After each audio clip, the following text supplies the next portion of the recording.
Assalamu alaikum, everybody. My name is Emily Oqlah. I am joining in tonight to talk about healthy relationships with Sister Suha. Assalamu alaikum, Suha Dweik, and I'm excited to be here. I think we're going to be continuing our conversation from a couple of weeks ago on healthy relationships. Yes, this is Healthy Relationships Part 2. And previously, we spoke about different attachment styles and common issues that come up in marital relationships. So if you're interested in those topics, go back and watch our previous video. Tonight, we're going to be talking about different conflict styles, different patterns that emerge in relationships that are a sign that the relationship is heading for trouble. And we're going to cover ways that you can work with those patterns to hopefully fix them in the relationship. And we'll cover boundaries. And hopefully, if we have time, we'll cover the 5 love languages. So we can go to the slide on Gottman's conflict styles. And John Gottman he's a very famous couples researcher.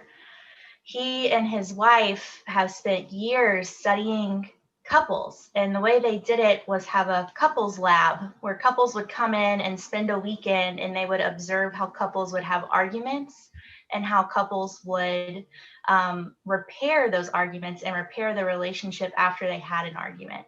And so all of Gottman's information that we're talking about tonight is based off of decades of his couples research. And what John Gottman found were 3 healthy conflict styles. And so Suha and I will go over them with you all tonight. And hopefully this will be a way for you all to identify maybe what style you have in your relationship. And so the first one is validator. And validator means this couple has good listening skills. They rarely interrupt one another. They paraphrase to ensure that they're understanding each other when the other partner is speaking. And they work out things to the mutual satisfaction of both people in the relationship. A lot of times they usually remain neutral. And so there's a middle ground between these couples, and they support one another, they're empathetic with one another, and typically they're able to, in a healthy way, navigate any conflict that arises. And then we have the avoiders. So this is a couple that agrees to disagree, basically. And in general, they just try to avoid conflict or any differences head on because they really don't like conflict, right? So consequently, because they don't like conflict, they can be very attentive to each other's needs because they're trying to avoid conflict as much as possible. So they're trying to see what the other person's needs might be and kind of planning ahead in order to not get to that point. Usually they claim that they never have problems or conflicts, but really the truth in the situation with this couple is it's avoidance. That's how they deal. It's not that they don't have conflict, but they avoid the conflict, and so they think that they don't really have a lot of issues. And this can be a very workable and very successful way of dealing with conflict in a marriage, as long as both partners are avoiders. It can be an issue if one partner is an avoider, the other one is a volatile or a validator, then there's an issue. But if they're both avoiders, then hey, it works great and everybody's happy. Yeah, that's a good point, Suha. Sometimes 2 people of the same type end up together, but a lot of times different types end up together.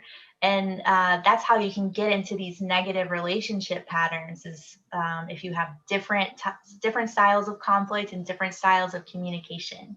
And I think that's something that would come up to when it comes to love languages as well. I think we'll get to that in a little bit, where that can sometimes be a source of conflict, right? Because it's not often that you end up with somebody who speaks your love language. And so, yeah, it works in conflict and in love languages as well.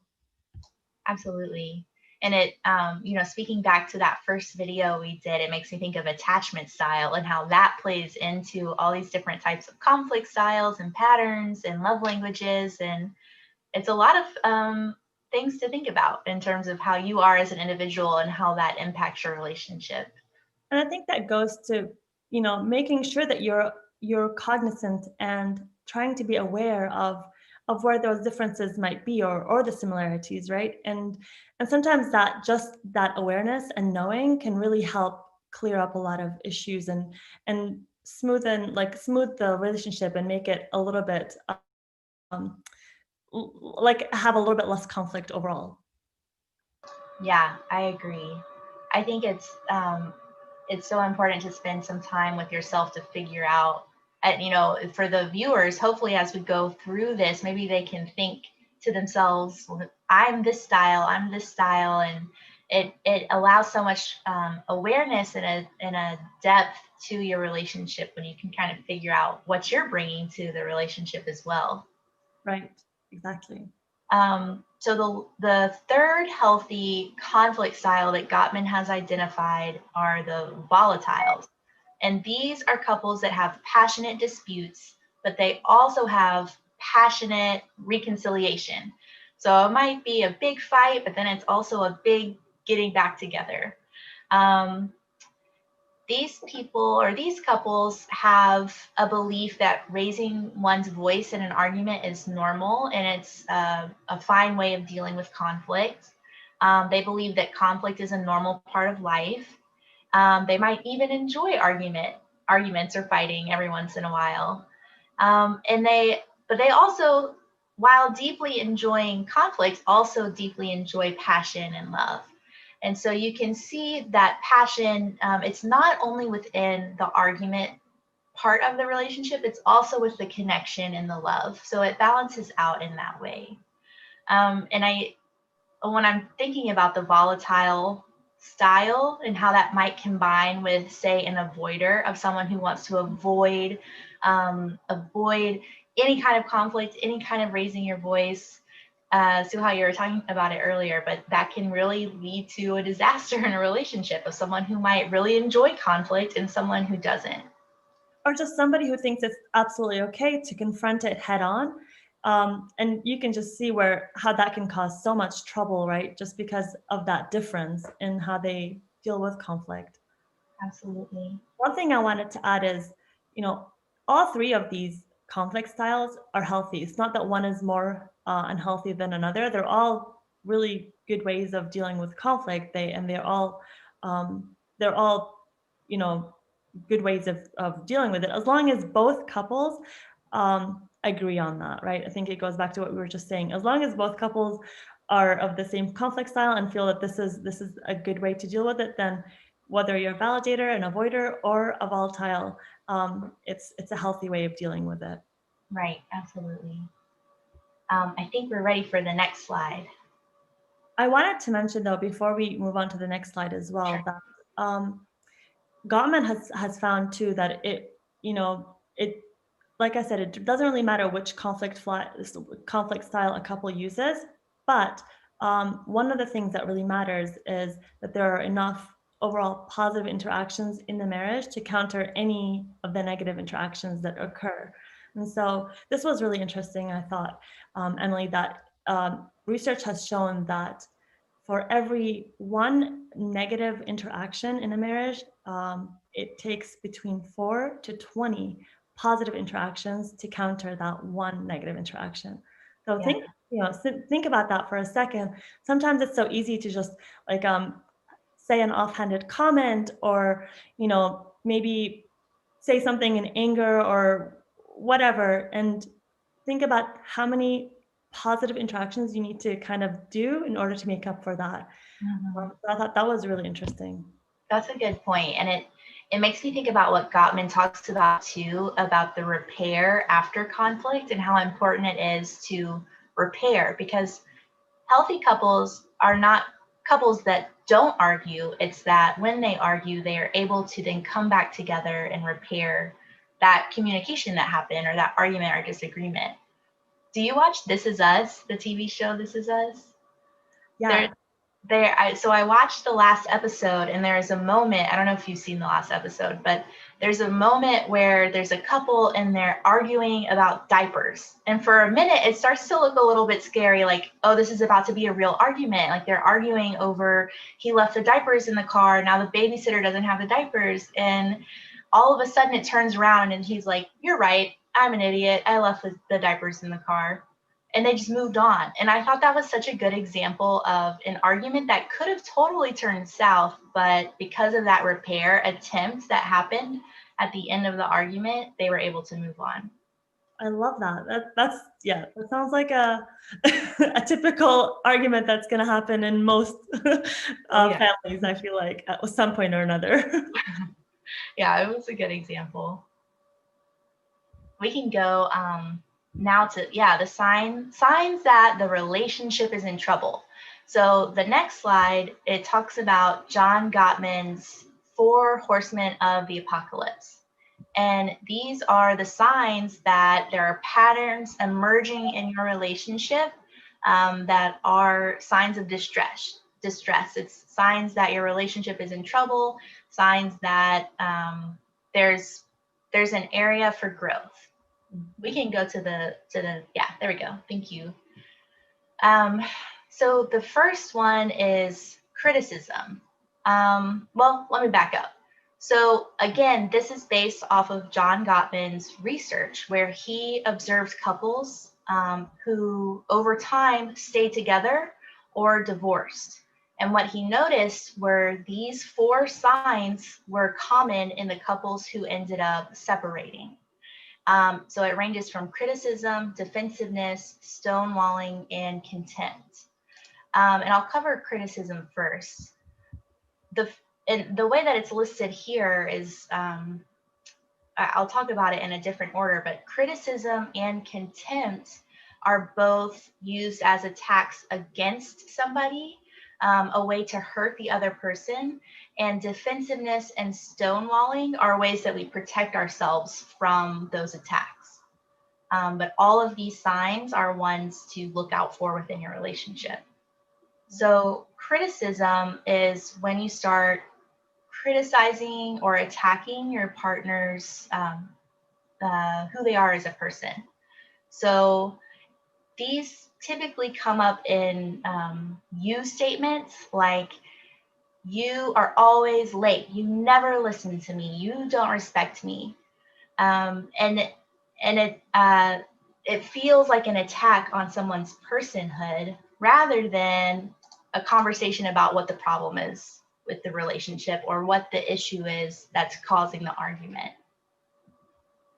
I think, Suha, did you want to add something on the criticism versus? I can talk about the kind of the other side of that, which is the defensiveness, right? And so this is when you're trying to protect yourself. So you feel like your partner is criticizing you. It feels like an attack, and so you're trying to defend your innocence or from this perceived attack. So sometimes that can be done by whining or saying, "Me, what about you?" Or it can just be. Sometimes it could give off this message that you're really not impacted or you're not influenced by what your partner is saying. And so your partner might feel unheard in a way, or they feel like they're discounted, and that can make them angry in response to your defensiveness. So you can see where that can kind of snowball the argument or the conflict and make it a little bit bigger. An example of defensiveness can be, for example, like the toilet seat is left up. You can say, if the person is saying, why you always leave the toilet seat up, and you can say, I didn't even use the bathroom, how could I have flipped the toilet seat, or something along those lines. But really it's just I think the thing with defensiveness is just ability to accept the responsibility. You're not able to accept it because you feel like you're being attacked. So one way to counter the defensiveness is to accept the responsibility and take it as, okay, this person is trying to correct an issue. Yeah, and I like that these two are paired together on the chart, because you can see how criticism leads to defensiveness. If someone, I mean, that's natural. If anyone came up to me and said, you never take the trash out. Well, that doesn't feel good to hear. Even if I know I never take the trash out, of course I'm going to say, well, I'm never home to take the trash out. I'm so busy. I'm working all the time. Why can't you respect that I'm working all the time? And so that's the pattern that starts to emerge that becomes a problem, and what can lead to separation or divorce is when you get stuck in that pattern. But the good thing about patterns is that they can be changed. So if you're noticing criticism and defensiveness in your relationship, there's always hope that it can be tweaked and be changed. And also, this is not to say that if it happens one time, two times, a few times, that criticism is there or defensiveness is there in your relationship, that you will be getting a divorce. This is more long-standing, this is the only way you communicate type of thing. And if you don't have that repair attempt that comes in after the argument as well. Yeah, I do want to say, so for example, with criticism, one way to kind of counteract it is with defensiveness, it's like I was saying, is to accept that responsibility. So when your partner is talking, look for things that you agree with in their statement so that you're communicating to them that I hear you and what you're saying matters. And that can really diffuse the situation. And instead of escalating it to the next level, it can automatically, your partner is feeling, okay, well, like they do care, and it can really diffuse the conflict. Yeah. So the next one is stonewalling. And this, again, is a defense mechanism when you want to protect yourself. Stonewalling is when a person totally retreats. They shut down either emotionally or physically from the conversation. This generally happens when someone's feeling overwhelmed, or feeling like it's too much and they can't communicate. So this can look like someone is maybe critiquing them with the criticism and it's becoming overwhelming. So maybe they completely shut down and they don't even talk anymore, or they physically leave the room or the space without communicating, hey, I'm feeling overwhelmed and I need a break. And so what happens with this pattern is that there's not really room for connection because this person is completely turned off and there's a wall up, and they're very withdrawn within the relationship. It can become challenging to overcome the desire to stonewall during conflicts because it is a protective factor that we want to do. If we're feeling critiqued, we might want to stonewall, we might want to withdraw and protect ourselves. But I think it's important, if you notice that you do that in relationships, to communicate, I'm feeling overwhelmed and I need a break. And then it's okay to take a break. If you are feeling overwhelmed, it's totally okay to take a break. Yeah, thank you. That's really well said. I think on the other end of that is the contempt. And contempt includes things like threats, name calling, insulting. One thing about contempt is with the other three horsemen, you can see those in good relationships, but you really don't see contempt. This is the one that you really want to eliminate if it exists in your relationship, because if you have it, then it means you're going down a really wrong path. Because, things like threats or name calling or insults, they're a pattern of psychological abuse, and it goes back to that talk we had about abuse. And this is what psychological and emotional abuse really consists of. So it's never helpful to have that, and it's really very destructive towards love, and to a relationship. You're with contempt, you're just putting the person down, and putting yourself in a higher place to them. So I'm smarter, I'm better, I'm kinder than you are, etc. Sometimes you can see couples who have this where they're mocking each other. So they might correct each other's grammar, and it sounds simple, but really the message that the partner is getting there is that I'm superior to you, you're beneath me, I know more.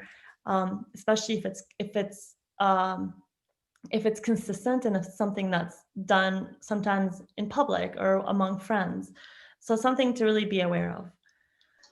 Yeah, and you said it well, Suha. Contempt, according to John Gottman, is the #1 predictor of divorce. So once you get into this pattern, like Suha said, it's very serious, and it is what we would refer to as verbal abuse or emotional abuse. And so that is a very serious pattern if you're finding yourself in contempt with your partner. Yeah. We can go to the next slide and we'll talk about ways that you can work against these patterns. If you're noticing these patterns in your relationship, these are some tips on how to change that pattern, what you can do in the moment to change it up. So the first one is criticism. This is what we talked about earlier with the you statements, like you never do what I say, you never listen to me. So the way to combat that, the antidote to the 4 horsemen criticism, is to complain without blame. And that really looks like using I statements. So if, say for example, your partner never takes the garbage out, a way to say that instead of you never take the garbage out is, I feel disappointed that the garbage is still here after we talked about it last night. I feel unheard that the garbage hasn't been taken out. And you can see how that's a softer approach and a more gentle approach to talking about whatever the issue is compared to you never do what I would say. And so that's a big way that John Gottman says to combat these patterns is to use I statements. Thank you. That's really well said, especially with I statements. I think I statements are such a powerful tool in any relationship because it really helps the other person not feel attacked. And I think that's where defensiveness comes in again. So if the, when you're having that defensiveness kind of conflict or pattern in your relationship, the antidote for that is to take responsibility. So when somebody's addressing a complaint or a criticism to us, I know it's sometimes difficult to not immediately take it to heart and become defensive or try to provide an excuse for why we didn't do it or why we did something. But that's not helpful, unfortunately, because it invalidates the other person's experience, right? The other person feels unheard.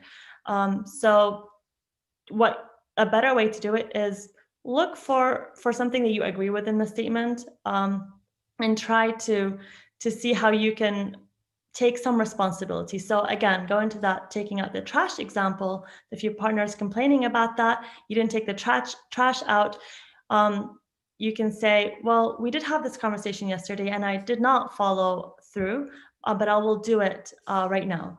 So you're acknowledging your partner's feelings and experiences, and at the same time, you're taking some responsibility, and that will automatically diffuse that conflict and diffuse the situation. So yeah, and when you were saying that example, I was thinking, oh, that's another version of an I statement, just a different way of, I hear you, and I did say I would take out the garbage. I'll do it next time. I'll do it right now. And that also sounds so different from, well, you never do it when what you could do it, that defensiveness instead of taking the responsibility. Because I think with I statements, people can get confused on how to use them sometimes, because they might try to say, I feel you never take the garbage out. But that's still a criticism that will result in defensiveness. So it's important to, like Suha said, take responsibility and list a feeling. So I feel hurt that you didn't take the garbage out. And that is a way to keep it soft. Oh, sorry, go ahead. No, I was just saying, I really love that example of that I statement where people think they might be doing an I statement, but technically they just put I feel in front of a criticism, and they're still really not not taking away that attack feature of it. So yeah. Yeah, it's a good distinction to make. Mhm. So contempt, that's the serious one we were talking about earlier. The way that you can work against contempt in your relationship is to build a culture of appreciation. When we hold our partner in contempt, we blame them, we disrespect them, or we maintain a superior role. So, in order to challenge this, we must start building a culture of appreciation. So, that means remind yourself of your partner's positive qualities. Find gratitude for their positive actions. Think back to what you liked about this person in the first place. What attracted you to them? What things do you like about them? And what things are they doing on a regular basis that are positive actions? Um, Sometimes we can find ourselves being very quickly negative about everything our partner does or doesn't do. So if we see that within ourselves of feeling really snappy, really negative, we need to challenge ourselves. We need to create a positive narrative about who our partner is. So, something that Dr. John Gottman does is when couples are feeling contempt, he will challenge them to have what Suha was saying earlier, 5 positive interactions for every 1 negative interaction. This is called the 5-to-1 magic ratio. So if you find that there's a negative interaction, be very intentional about creating positive narratives, positive experiences, and thinking about the positive qualities in your relationship and in your partner. Yeah. And I love that.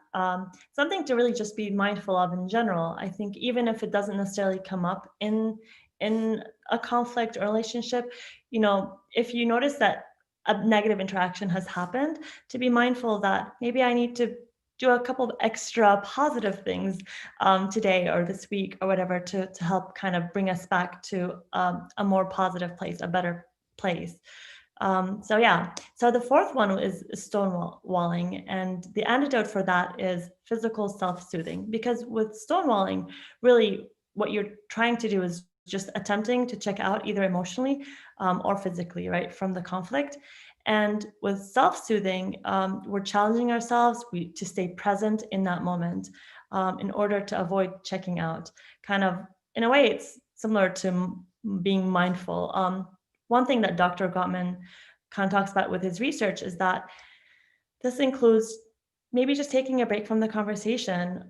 Sometimes taking a time out and saying, you know what, I think I need to step away because I need that space. I need to kind of get my thoughts in order, or I need to just, this is a little too much.